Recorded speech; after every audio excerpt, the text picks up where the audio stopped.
낮에가 이렇게 가을이 되었습니다. 이제 벌써 가을이 돼서 가을이 이제 다가왔는데도 이게 아침에는 아니 낮에는 또 이렇게 햇빛이 여전히 이제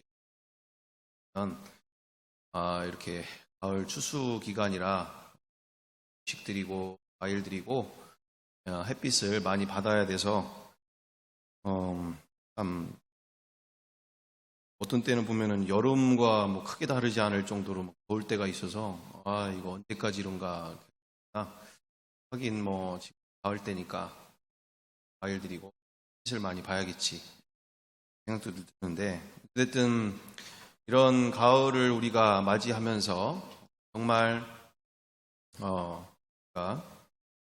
가을에 천고마비의 계절이죠. 살찌는 계절.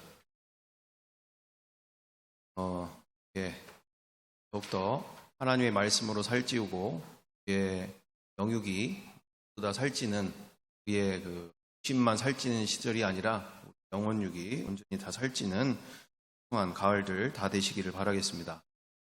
하여튼 가을이 이렇게 다가와서 우리 가을 동안에 또 많은 하시는 길을 꿈꾸면서 함께 나아가기를 바랍니다. 그래서 열매 맺는 계절 속에서 우리가 특별히 그 유대 명절 가운데 나팔절 같은 경우가 이와 같은 이제 주님의 열매 맺는 그 이제 마지막 날이 되어지는 시간들이 이제 나팔절로 지키게 되어지는 상황들이 구약 절기 가운데 되어지는데, 여튼 이 나팔절기 가운데서 우리가 그럼 주님 오시는 그날까지 이맘때쯤 되는 상황이죠.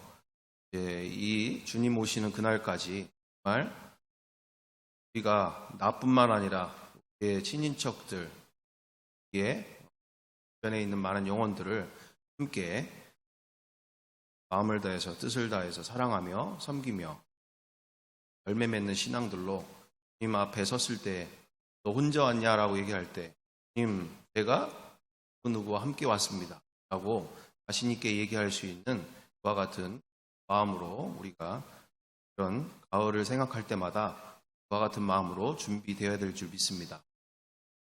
그래서 특별히 이 시간 우리가 그동안 지나오면서 생각 가운데 이제 베드로전서 3장 15절이죠. 베드로전서 3장 15절에 이렇게 되어 있습니다. 베드로전서 3장 15절에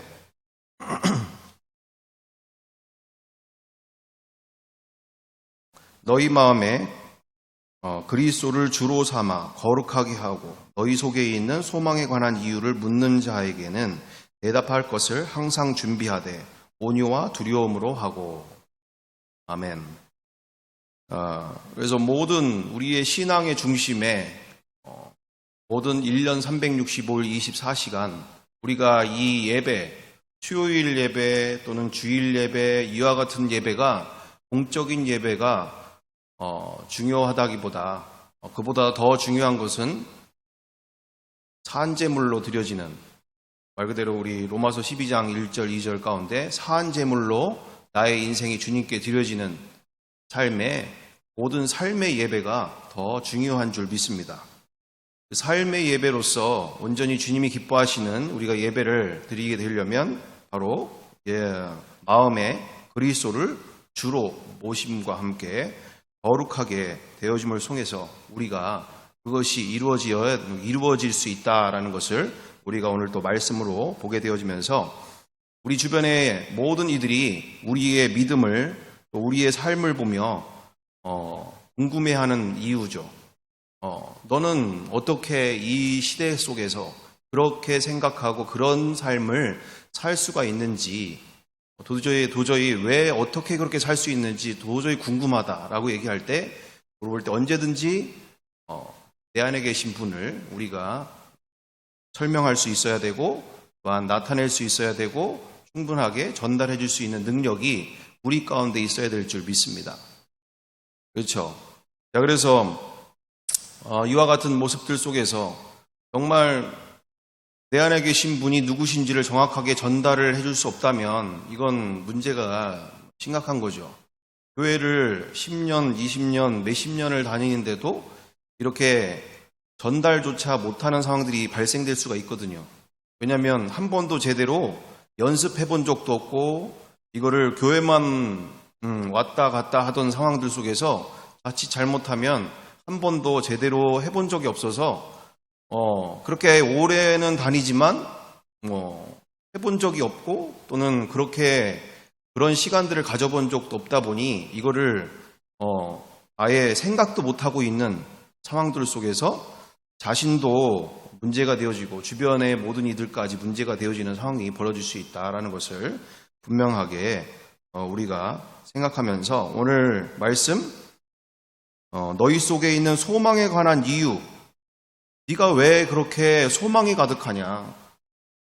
돈이면 내가 돈 많고 또한 배웠으면 내가 너보다 더 배웠고 그리고 내가 가정이 행복할 것 같으면 내가 너보다 더 가정이 행복할 정도로 너의 집은 날마다 엎치락 뒤치락 뭐 이렇게 난리가 나는 판인데 너는 뭐가 그렇게 즐겁냐? 뭐가 그렇게 기쁜 거야? 라고 물어보는 이들에게 우리는 내 안에 있는 산소망이죠.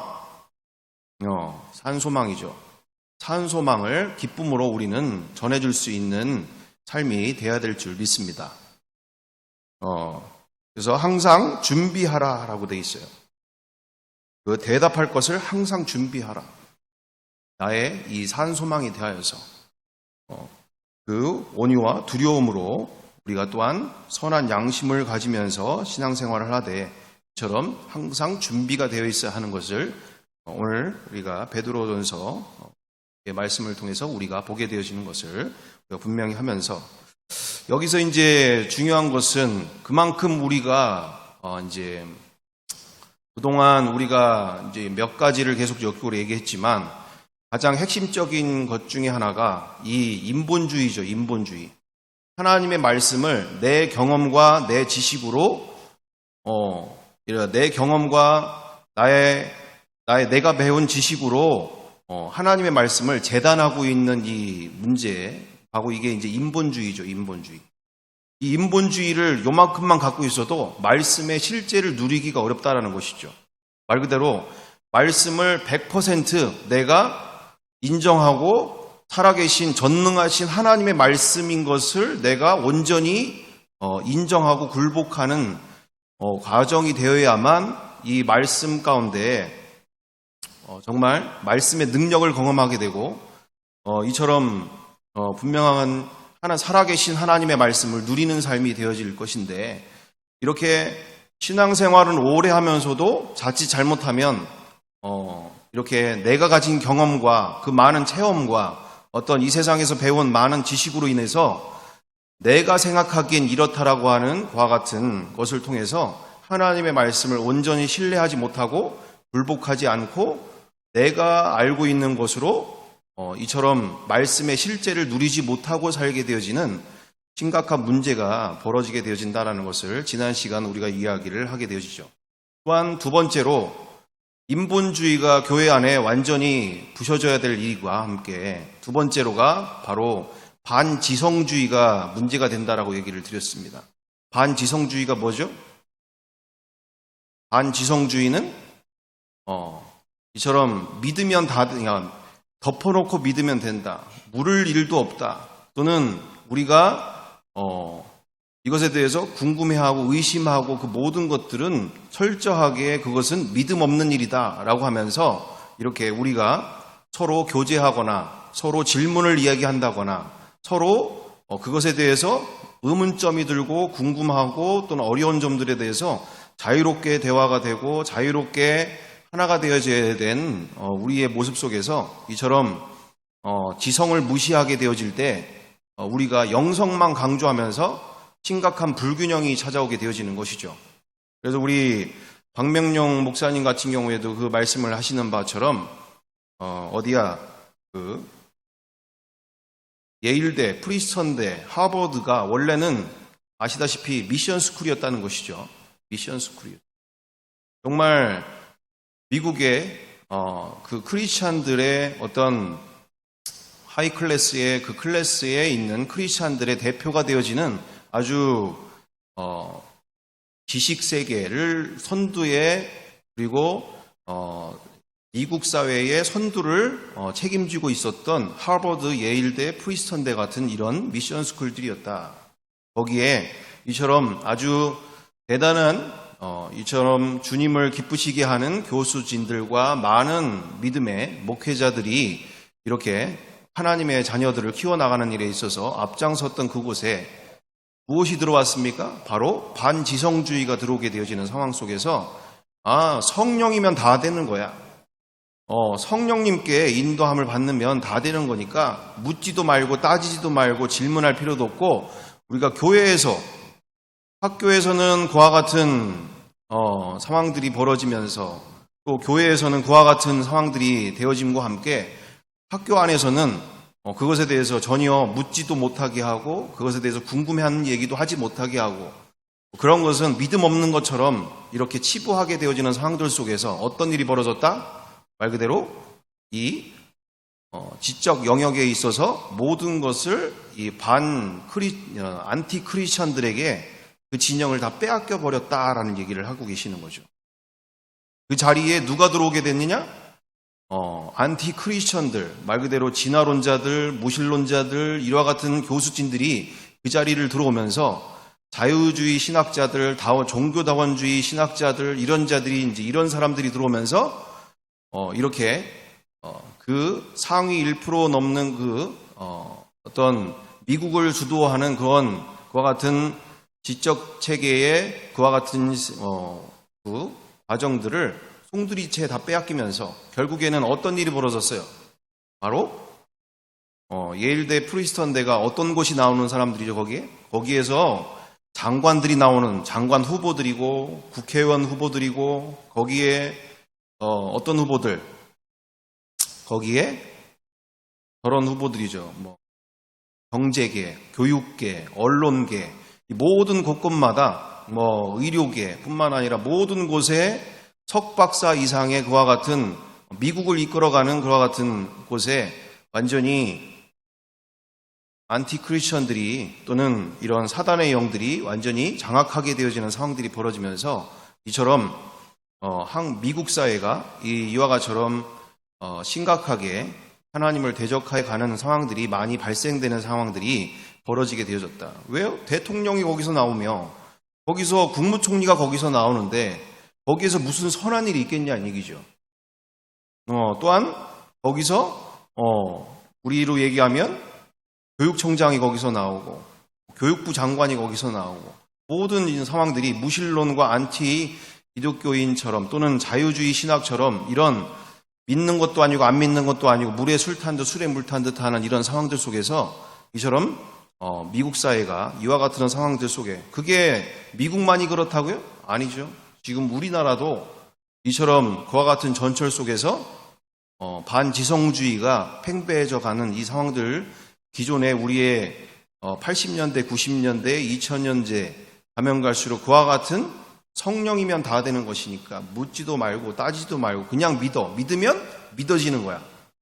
이렇게 되어지는 상황 속에서 질문하지 않고 그리고 또는 궁금해하지 않고 그냥 시계추처럼 이렇게 교회만 왔다 갔다 하는 상황들이 많이 발생될수록 이와 같은 상황들이 피할 수 없는 상황들이 벌어지게 되어지는 상황들이다. 그렇습니다. 우리가 이 반지성주의가 얼마나 무서운지를 우리가 분명하게 인지하면서 정말 영성도 너무나 귀인, 영성이 가장 중요하죠. 안 중요한 게 아니죠. 근데 우리의 전 인격은 무엇으로 다 충만되어 있습니까?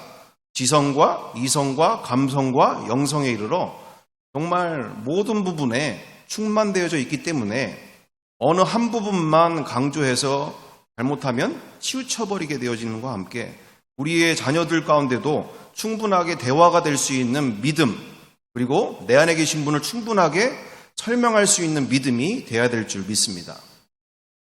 그냥 억지로 믿어라. 덮어놓고 믿어라. 왜요? 학교에서나 인터넷이나 유튜버에서나 모든 곳에서는 모든 무신론과 그 안에는 진화론과 거기는 종교다원주의와 또는 거기에는 포스트 모더니즘 뿐만 아니라 별의별 것들이 거기 안에서 차고 넘치고 있는데 교회에 와서는 입 꼭 닫고 그냥 믿는 것도 아니고 안 믿는 것도 아니고 질문도 없이 이렇게 신앙생활을 하는 것 가운데 심각한 문제를 야기가 되어지는 것은 불을 보듯 뻔하게 되어진다라는 것을 우리가 인지하면서 그렇게 믿음 좋았던 아이들이 어떻게 대학을 들어가서 고등학교를 들어가서 나 이제 교회를 안 다닌다 이런 얘기를 어떻게 하는 건가요? 이런 분들이 물어볼 때마다 정말 안타까운 상황들이 있는 것이죠. 안타까운 상황들이 있는 거죠. 그래서 저도 이렇게 지금까지 오면서 어떻게 하면 왜 다음 세대들이 우리 자녀 세대들이 이렇게 하나님의 품을 떠날까? 왜 교회의 품을 떠날까?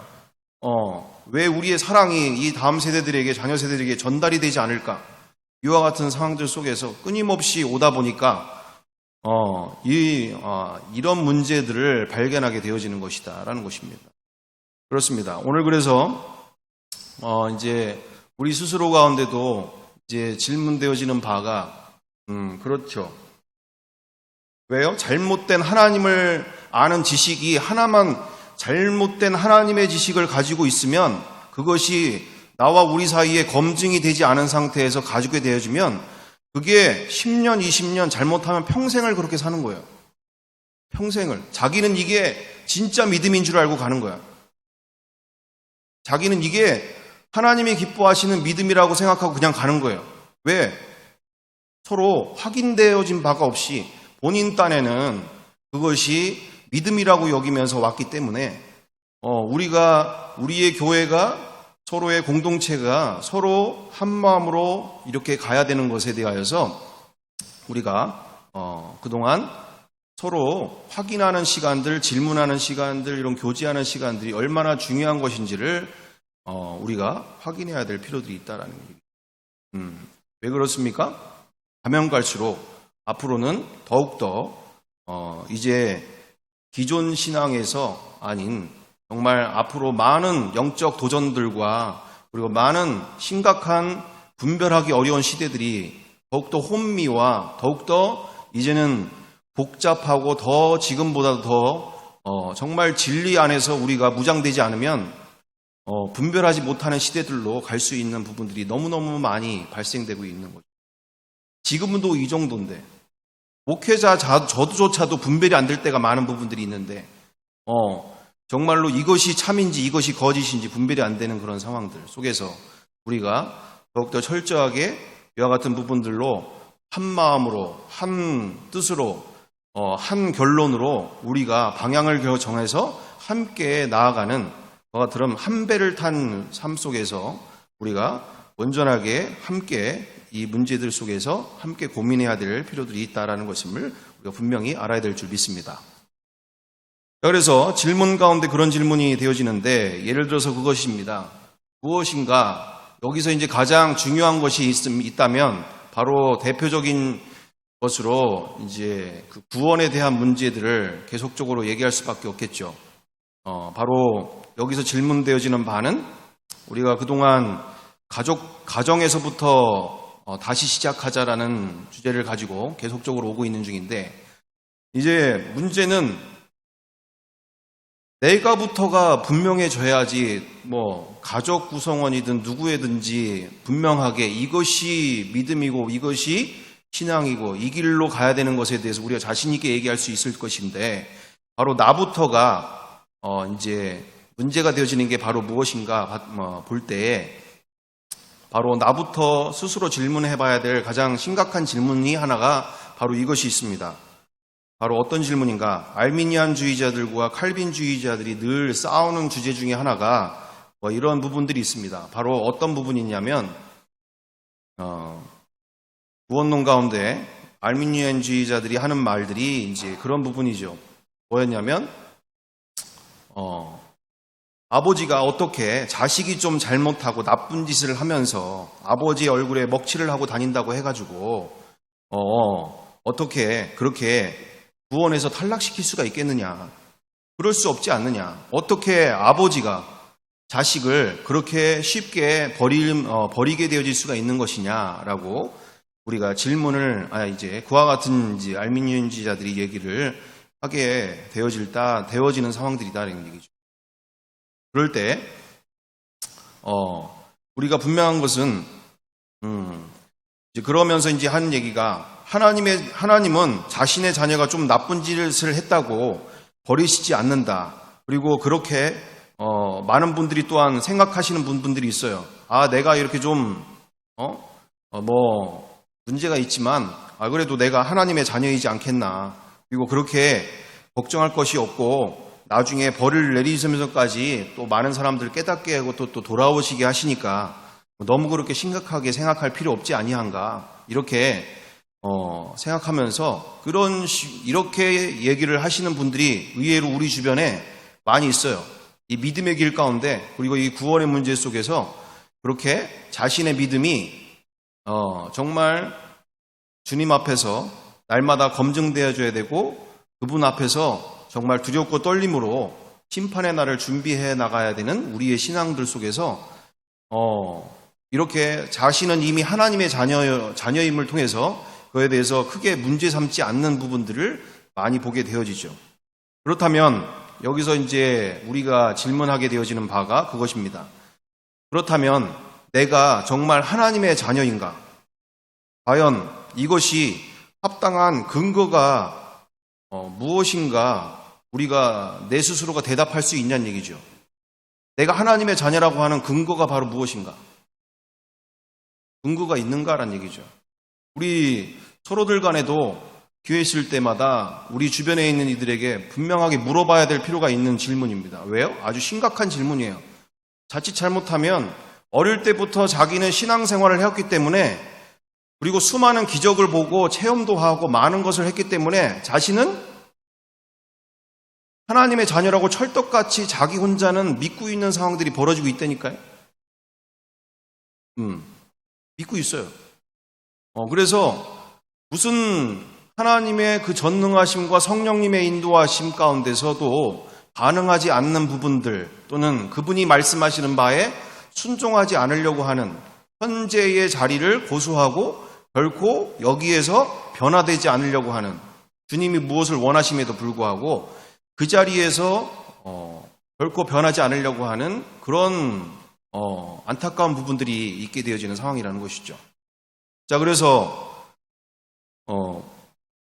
우리가 질문 가운데 정말 그러면 원래부터 하나님의 자녀인지도 않았는데 본인이 착각하고 그동안 살고 있다면 어떡할 거냐는 얘기죠. 원래부터 하나님의 자녀가 아닌데 자기는 너무나 오래되다 보니까 이것이 자기 스스로 내가 하나님의 자녀라고 생각하고 그동안 오래 그렇게 왔다면 어떻게 할 거냐 얘기예요. 어떻게 할 거냐 얘기예요. 우리 마태복음 7장 21절 이후절을 함께 보겠습니다. 다 같이 함께 읽어보겠습니다. 하나 둘 셋. 나더러 주여 주여 하는 자마다 다 천국에 들어갈 것이 아니요 다만 하늘에 계신 내 아버지의 뜻대로 행하는 자라야 들어가리라. 22절. 그날에 많은 사람이 나더러 이르되 주여 주여 우리가 주의 이름으로 선지자 노릇을 하며 주의 이름으로 귀신을 쫓아내며 주의 이름으로 많은 권능을 행하지 아니하였나이까 하리니 그때에 내가 그들에게 밝히 말하되 도무지 알지 못하니 불법을 행하는 자들아 내게서 떠나가라 하리라. 아멘. 무슨 말입니까? 무슨 말이죠? 하나님을 안 믿는 사람들이 아니에요. 예수님을 안 믿는 사람들이 아니란 말이죠. 자기 딴에는 그 많은 기적과 이적과 그 모든 것을 해가면서 나름대로는 주님을 위해 살았다고 했던 사람들이란 말이죠. 근데 주님은 뭐라고 말씀하십니까? 23절에? 7장 23절.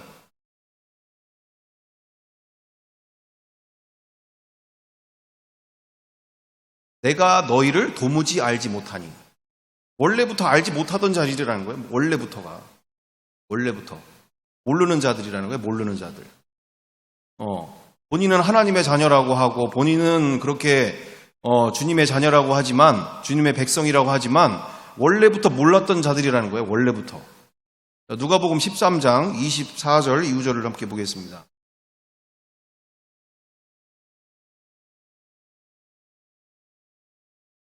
누가복음 13장 24절, 25절, 26절까지 같이 함께 보겠습니다. 하나, 둘, 셋. 좁은 문으로 들어가기를 힘쓰라. 내가 너희에게 이르노니 들어가기를 구하여도 못하는 자가 많으리라. 집주인이 일어나 문을 한 번 닫은 후에 너희가 밖에 서서 문을 두드리며 주여 열어주소서 하면 그가 대답하여 이르되 나는 너희가 어디에서 온 자인지 알지 못하노라 하리니 그때 너희가 말하되 우리는 주 앞에서 먹고 마셨으며 주는 또한 우리를 길거리에서 가르치시었나이다 하나. 27절. 그가 너희에게 말하 이르되 나는 너희가 어디에서 왔는지 알지 못하노라. 행악하는 모든 자들아 나를 떠나가라 하리라. 아멘. 이 구원의 문제 속에서 주님은 우리는 길에서 이렇게 주님으로부터 가르침을 받고 주 앞에서 먹고 마셨으며 이와 같은 저희들을 어떻게 모른다고 하십니까? 라고 얘기하시죠. 정말 어떻게 같이 먹고 마셨는데도 모르는, 또는 가르침을 받았는데도 모르는 이 상황들 속에서 27절에 어디에서 왔는지, 나는 너희가 어디에서 왔는지 알지 못하노라. 행악하는 자들아 내게서 떠나가라. 나를 떠나가라. 그러니까 안 믿는 자들이 아니란 얘기예요. 정말로 주님을 가까이 했다라고 했던 사람들이란 얘기죠. 본인이 착각 속에서 살고 있는 심각한 문제들이 발생될 수가 있게 되어지는데, 우리 마태복음 12장 47절 48절 우리 보겠습니다.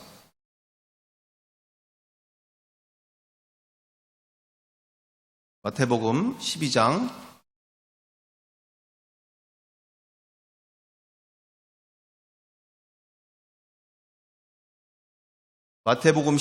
47절 48절. 자, 다 같이 함께 읽어보겠습니다. 한 사람이 예수께 여짜오되 보소서 당신의 어머니와 동생들이 당신께 말하려고 밖에 서 있나이다 하니 말하던 사람에게 대답하여 이르되 누가 내 어머니이며 내 동생들이냐 하시고 손을 내밀어 제자들을 가리켜 이르시되 나의 어머니와 나의 동생들을 보라. 누구든지 하늘에 계신 내 아버지의 뜻대로 하는 자가 내 형제요 자매요 어머니이니라 하시더라. 아멘. 야고보서의 말씀 그대로 믿음이 있다 하고 행함이 없는 믿음은 뭐라고 말씀하십니까? 죽은 믿음이라고 하시죠. 죽은 믿음. 본인은 이렇게 교회를 오래 다녔고 신앙생활을 통해서 많은 경험을 했으니 나는 주님의 자녀일 것이다, 주의 백성일 것이다 라고 하시지만 말씀은 전혀 다른 문제로 나오게 되어지는 상황이라는 것이죠. 정말 그 말씀대로 살으려고 발버둥을 쳤었느냐라는 얘기예요. 정말 그 말씀대로 살아보려고 그토록 온 마음을 다해서 그 말씀 앞에 순종하려는 삶을 살았느냐라는 것을 성경에서는 분명하게 주님은 우리에게 분명하게 말씀하고 계신다라는 것이죠. 그렇습니다. 그래서 이 복음은 너무너무나 극단적이라는 얘기인 것을 말하고 있어요. 두 길밖에 없다라는 것과 함께 참이냐 거짓이냐, 중간에 비스무리한 거 그런 거 없어요. 믿음인 것 같은 거. 많은 분들이, 제가 요번에도 이 새롭게 하소서의 그 자매님이 이렇게 암을 통해서 고통을 너무 많이 받으시고 힘겨워하는 그런 시간들을 통해서 이제 하나님을 만나게 되어지고 또 이 암을 통해서 이런 간증에 대한 부분들을 올려놓은 적이 있는데 그분이 말씀하시는 바가 어떤 상황이었습니까? 예, 맞아요. 그게 생각이 안 나요. 나는 영원토록 이미 해피엔딩이다. 왜요? 죽음 앞에서 이제 하나님을 만나게 됐고 이미 죽어도 나는 이미 해피엔딩이다라는 것을 얘기하는 거니까요. 어차피 죽음은 모든 인간이 거쳐야 되는 과정인과 함께 그 이후에 예수님이 그러니까 하나님과 함께하는 인생이 되어졌으니 나는 이미 이제 해피엔딩이다. 이미 죽음이 와도 나는 이미 해피엔딩이다라는 얘기를 하는 거죠. 죽음조차가 큰 문제가 되지 않는다. 이런 모습을 이제 하게 되어지는 바인데, 문제는 뭐였냐면 거기에 복음의 진리가 없는 상황들이 문제가 되어지는 거예요. 어떤 복음의 진리요? 거기에 예수님 예자 한마디 안 나오고, 또는 예수님이 부활하셔서 왜 자기가 해피엔딩인지, 영원토록 해피엔딩인지에 대한 근거가 없어요. 근거가. 그냥 다른 사람이 물어볼 때는 제가 자기가 이렇게 해서 해피엔딩이니까 얘기를 할 수 있겠죠. 그렇지만 정말 그 영혼이 정확하게 그 영혼도 예수님을 만나게 하려면 분명하게 내가 왜 해피엔딩인지 근거를 제시를 할 수 있어야 된단 말이죠.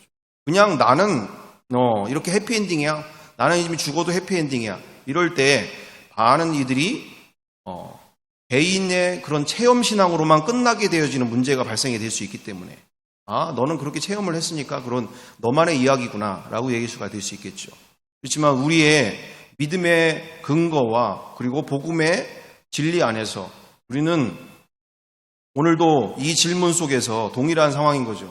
내가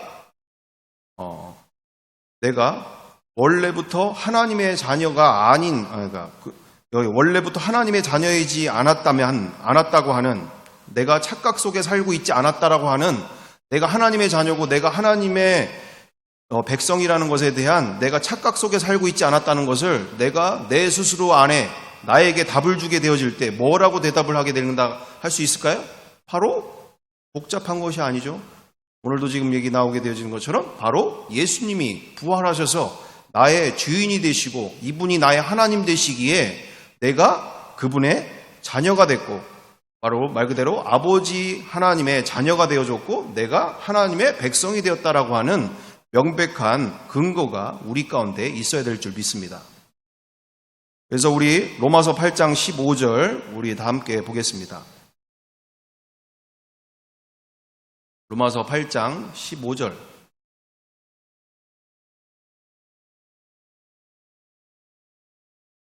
로마서 8장 15절 다 같이, 너희는 다시 무서워하는 종의 영을 받지 아니하고 양자의 영을 받았으므로 우리가 아빠 아버지라고 부르짖느니라. 아멘.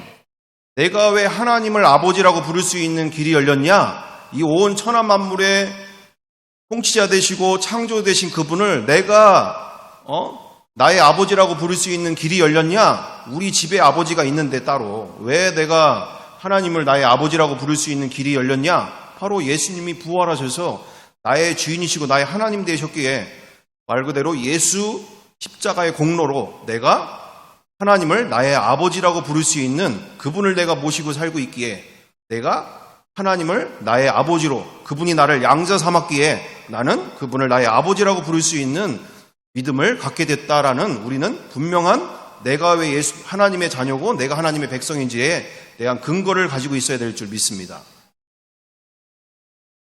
갈라디아서 4장 6절도 동일하죠. 너희가 아들임으로 하나님이 그 아들의 영을 우리 마음 가운데 보내사 아빠 아버지라 부르게 하셨느니라. 아멘. 예수 그리스도와 동일하신 성령 하나님이 내 안에 들어오셔서 나로부터 너희가 내 아들이다라고 칭함을 받았기에 그 아들의 영으로 말미암아서 내가 하나님을 나의 아빠라고 부를 수 있는 부르게 하셨다라는 것을 우리는 명백한 믿음을 가지고 있어야 될 줄 믿습니다. 그런 것이죠. 그래서 우리가 이 시간들 통해서 우리가 이 인본주의와 그리고 이런 반지성주의를 통해서 우리가 정말 일평생 이런 질문 한번 받아보지 못하고, 또는 이런 질문에 대해서 한 번도 고민한 적도 없고, 본인은 철저하게 많은 경험과 체험을 했으니 나는 정말 하나님의 자녀야, 하나님의 백성이야 라고 생각할 수 있지만, 심각한 것은 바로 뭐예요? 너무나 많은 영혼들이 이렇게 그동안에 보고 들은 것만으로 정말 자신의 이 한 번밖에 없는 인생, 그리고 자신의 가족들의 영원한 이 생명들을 쉽게 이렇게 잘못된 길로 자기의 믿음을 보고, 자기의 자녀들도, 자기의 남편들 또는 아내들도 내 믿음을 보고 그렇게 신앙생활을 하기 때문에 자칫 잘못하면 다 망가지게 되어지는 상황들이 벌어질 수 있는 문제가 있기 때문에 우리가 정말 우리 스스로 가운데 이런 문제들에 대해서 고민하고 함께 끊임없이 대화하고 질문하고 이를 통해서 우리가 분명하게 확실한 반석 위에 세워진 믿음들로 우리가 세상을 그리고 우리의 가정 안에 이런 모든 악한 영들과의 그와 같은 상황들 속에 우리가 승리해 나가야 될 줄 믿습니다. 그렇습니다. 그래서 오늘 이처럼 오늘 이 말씀 가운데 우리가 이와 같은 시간들 속에서 정말로 우리의 가정을 이제 돌아보면서 정말 우리의 가정 가운데 에베소서 오늘 우리 큐티에도 나오죠. 이 큐티를 보면 이렇게 되어 있습니다.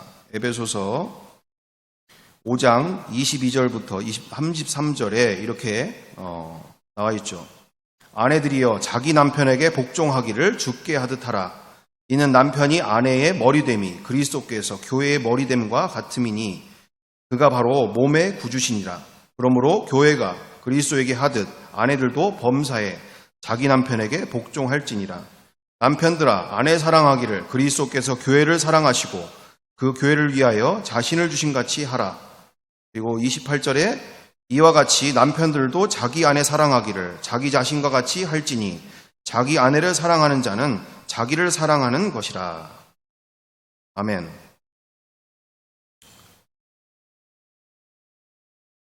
그래서 33절에 이렇게 되어 있습니다. 그러나 너희도 각각 자기의 아내 사랑하기를 자신같이 하고 아내도 자기 남편을 존경하라. 아멘.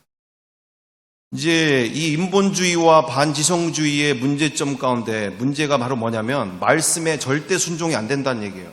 자꾸 자기의 상황과 환경을 거기에다가 자꾸 거기에 첨부를 시키면서 말씀에 절대 순종하는 것이 얼마나 축복된 인생인지, 그 말씀이 나의 삶 속에 말씀이 곧 하나님이신데 그 말씀 앞에 순종하는 것이 얼마나 나를 축복되게 하시려고 하고 나를 빛 가운데로 그리고 이 흑암의 세상 가운데서 나를 통해서 새로운 하나님의 역사들을 보게 하시기를 원하고 누리게 하시기를 원하시는데, 이게 인본주의와 반지성주의와 같은 이와 같은 모습들 속에서 이처럼 내가 가지고 있는 그와 같은 경험과 체험으로 그 말씀 앞에 절대 순종이 안 되고 자꾸 상황과 환경을 껴안으면서 내가 왜 그렇게 할 수밖에 없는지 수많은 이유와 또 거기에 대한 나름대로의 변명들을 이제 계속적으로 할 수밖에 없는 상황들이 벌어지는데,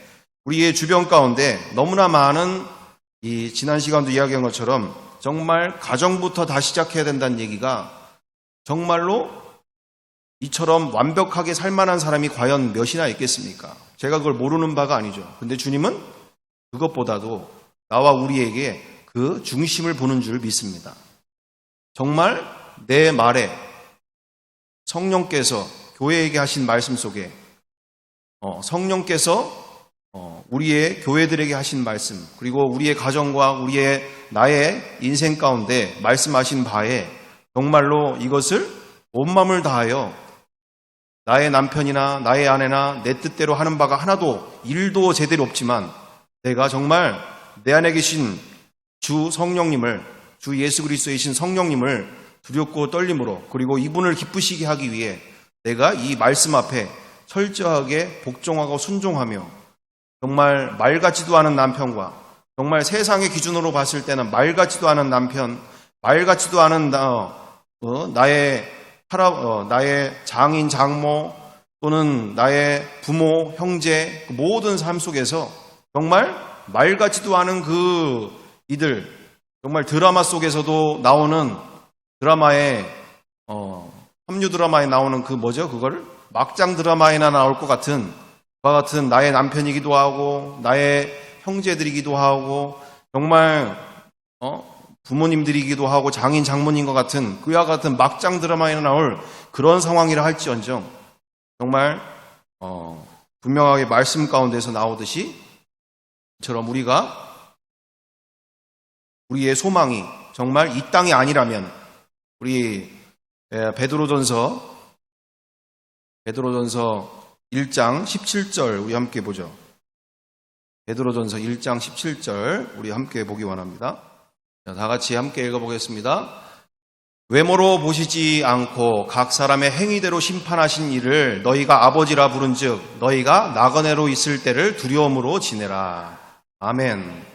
왜 제가 그토록 부활을 집중하고 부활을 강조하고 왜 그럴까요? 바로 우리가 나그네 인생이기 때문에 이 말씀이 실제가 돼야 되는 거예요. 실제 영원한 세상이 눈이 열려야지 이게 말씀이 순종하는 게 쉬워지기 때문에 얘기를 드리는 거예요.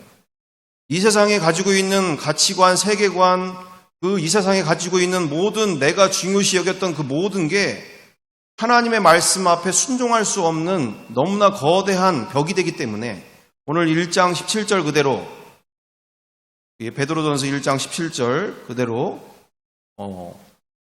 그 행위대로 심판하시는 이 앞에서 우리가 그분을 아버지라고 부르고 있는데 이 나그네로 있을 때 두려움으로 지내하는 것을 우리의 신앙인들이 너무나 등한시하고 너무나 사랑받기만 원하고 은혜 받기만 원하고 뭔가 자신에게 좋을 때만 하나님을 찾고 또 주님을 기쁘시게 하고 있다라고 살면서 그분을 두려워하지 않으면서 가정 안에서는 자기가 하고 싶은 대로 자기 자녀들이고 자기 남편이고 자기 아내이고 정말 입에 담지 못하는 저주의 말, 미움의 말, 원망의 말이 수두룩하게 쏟아져 나오는데 이게 얼마나 무서운 일인지를 인지를 못하니까 정말 이 부분에 대해서 나와 우리가 이 세상이 나그네 인생이라는 게 선명해지면 그리고 이분 앞에서 내가 심판의 날 앞에 이분 앞에서 내가 이제 곧 그분 앞에서 이제 이 땅 가운데서 어떻게 살았는지 그분의 주님의 영광을 위해 그 십자가의 나를 위해 흘리신 그 보혈의 값 그